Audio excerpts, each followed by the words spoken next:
Hello friends. So today I am going to teach the another topics of ophthalmology. In that today we will study the three topics. First topic is congenital abnormalities of the eyelid. Second topic that is causes of edema of the eyelid, and the third topic is blepharitis. So let's start with the first topic, that is congenital abnormalities of the eyelid. So first variety of the congenital abnormality we will study, that is coloboma of the eyelid. So it will be present since birth. In this abnormality you can see here there is a triangular gap in the lid margin. So it will be present since birth, that gap will be present since birth, and there is absence of eyelashes and glands in the affected area. So coloboma is a congenital condition in which there is a triangular gap in the lid margin with absence of eyelashes and glands in the affected area. Another congenital abnormality of the eyelid is epicanthus. In this condition, vertical fold of skin runs from the root of the nose to the inner end of the lower eyelid. It covers the medial canthus and caruncle. It is a bilateral condition and may be associated with the ptosis. The another abnormality of the eyelid, that is dystichiasis. In this condition, when the meibomian glands are represented by extra row of eyelashes and they are directed towards the cornea. And the last variety, that is the congenital ptosis. In this condition, drooping of upper eyelid below the normal position will be present since birth. Now the second topic of today's presentation is the edema of eyelids. The edema of eyelids can be broadly categorized the causes into the active edema, and the second is a passive edema. So let's discuss the first group, that is active edema, or it is also due to the inflammation, or it is called as a inflammatory edema. In that, first the causes are due to the inflammation of the eyelid, the causes that leads to the inflammation of eyelid. It can be due to the external hordeolum, that is external stye, or internal hordeolum. The inflammatory edema can be produced due to the insect bite, dermatitis, or a lid abscess, or cellulitis of the eyelid. Now the eyelid can be secondarily also affected due to the inflammation of neighboring structures. So second variety under the inflammatory causes is a secondary due to the inflammation of other neighboring structures. In that, the first cause is acute purulent conjunctivitis.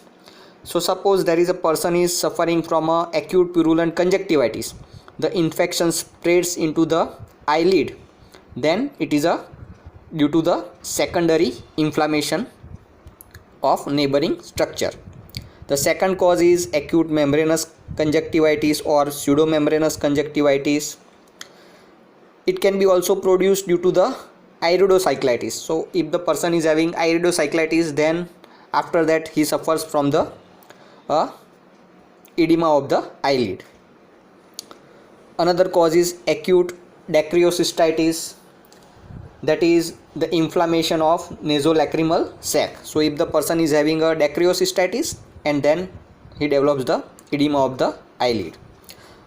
Another cause is facial cellulitis, inflammation of nasal sinuses. So all that can cause the edema of the eyelid.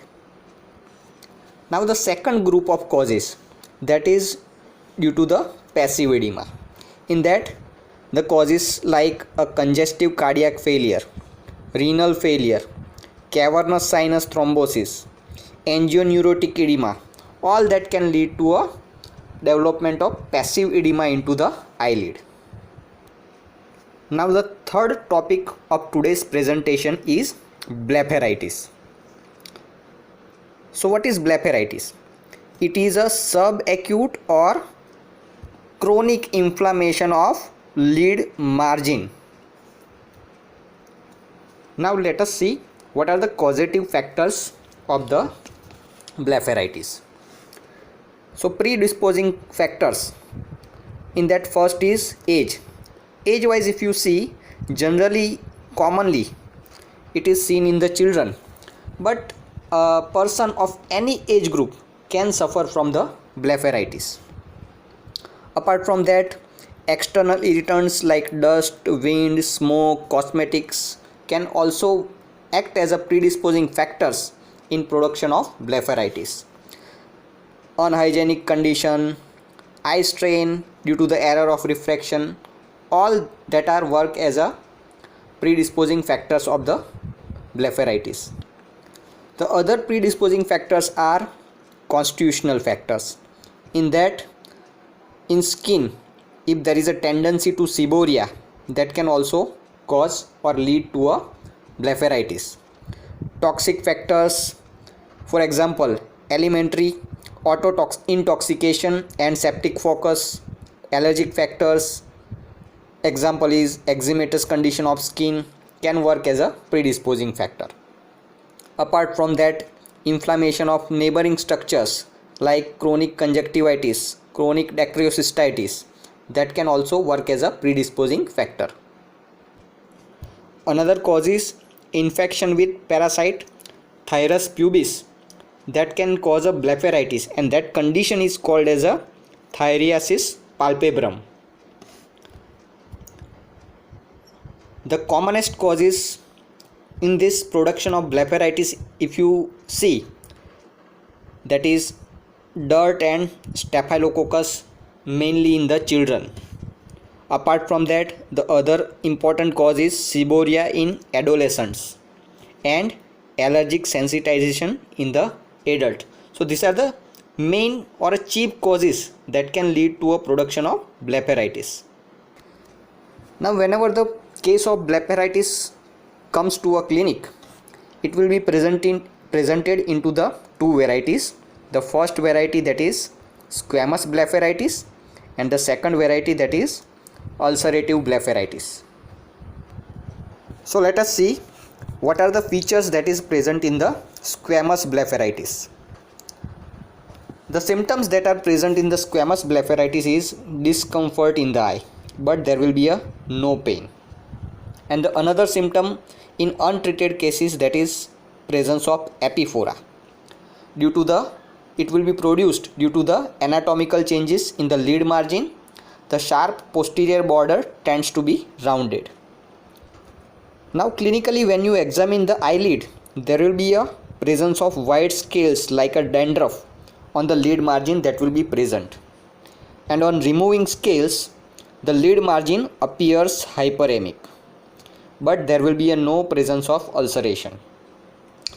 You may also find that falling of eyelashes, but they are replaced quickly without distortion, and the lid margin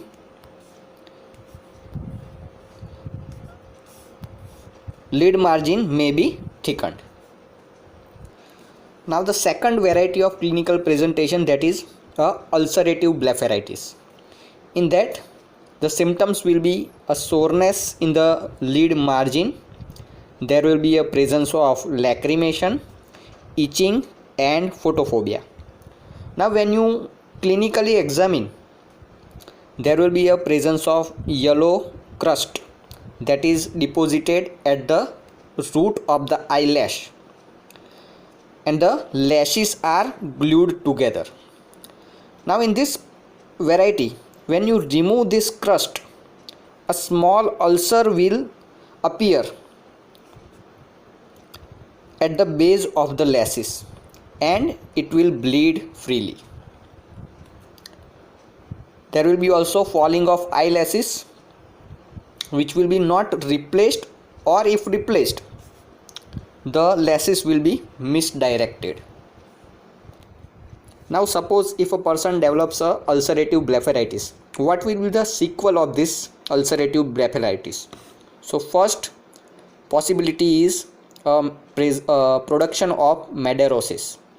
So the scanty eyelaces will be there due to the destruction of roots of cilia. Second sequel, that is trichiasis. The eyelaces will be misdirected. Another sequel is tylosis, in which there is a hypertrophy of lid margin due to the development of cicatricial tissue, which causes drooping of the lid. Here you can see, here it is a lower eyelid, but there will be a hypertrophy will be present in the lid margin, and it will cause drooping of lid. Another sequel is ectropion, eversion of the lid margin due to the construction of a cicatricial tissue at lid margin. This condition constantly leads to the epiphora. Now let us see the treatment of blepharitis. In that, first part is general treatment. Here the treatment is the improvement of general health in cases of children, judicious and balanced diet with vitamins, particularly the vitamin A, removal of septic focus like bad tonsils, correction of error of refraction, treatment of seborrhea of the scalp, and the treatment of associated conditions like chronic conjunctivitis, chronic dacryocystitis, louse infection, so which will be producing the secondary blepharitis. And the local treatment is the removal of the scales and crust from lid margin with 3% soda bicarb, application of broad spectrum antibiotic ointment to the lid margin like a gentamicin or chloromycetin ointment 3 times a day.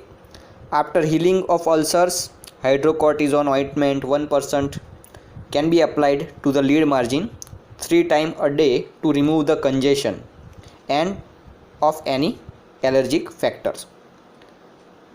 And if trichiasis or ectropion is present, treatment of that should be done. So this is the end of today's presentation, and in next presentation we will study some other conditions related to the eyelid.